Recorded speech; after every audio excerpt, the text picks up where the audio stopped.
Right now, as you sit there watching this, your smartphone is running a precisely engineered program directly on your brain. The mechanics behind that glowing glass extract roughly 200,000 collective hours of human attention every single day. When you lose an hour to the infinite scroll, it is incredibly easy to blame yourself. You assume you have poor self-discipline or weak willpower. That guilt is misplaced. You are operating against billion-dollar behavioral engineering teams. They designed an ecosystem that deliberately bypasses your rational mind and targets your deep, primal neurology. To actually regain your free will, you need to see exactly how this invisible architecture works.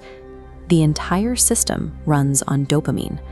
We usually think of dopamine as the chemical for pleasure, but biologically, it is the chemical of anticipation. It spikes hardest right before you get a reward. In the 1950s, psychologist B.F. Skinner laid the groundwork for how to exploit this anticipation. He placed a rat in a box with a lever. When the lever dispensed food every time, the rat pressed it calmly. But when Skinner randomized the reward, sometimes food, sometimes nothing, the rat became obsessed, pressing compulsively. Psychologists call this a variable reward schedule. It is the exact same mechanism driving the slot machines in Las Vegas.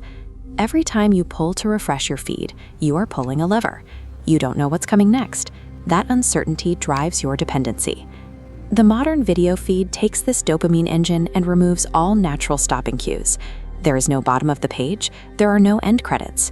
This endless architecture induces a flow state hijack. Your prefrontal cortex goes quiet, and the design literally dissolves your perception of time. Then, the platforms add another layer of control by targeting our evolutionary need for tribal belonging. For early humans, social exclusion meant death. When you scroll past highly curated videos of other people's successes, mirror neurons in your brain light up. Your neurology physically registers a threat that you are falling behind the rest of the tribe. By turning your social standing into public, quantified metrics like follower counts and like tallies, the app weaponizes your own survival instincts against you. Consider the notification badge. Almost every major platform uses a bright red circle. This brain scan shows why. Red acts as a biological alarm signal. It is hardwired into human evolution to indicate danger, like blood or fire. Seeing that red dot immediately activates your threat detection center, releasing the stress hormone cortisol. You tap the icon not for excitement, but for a microdose of relief. You are trapped in a loop of medicating engineered panic attacks daily.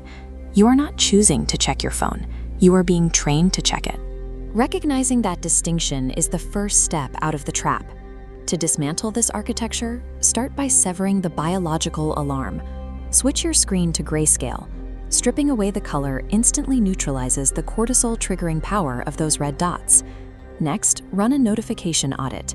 Turn off every alert that does not require an immediate, real-world action. Stop letting servers trigger your amygdala.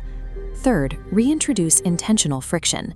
Take the most highly engineered apps and bury them inside folders off your main home screen.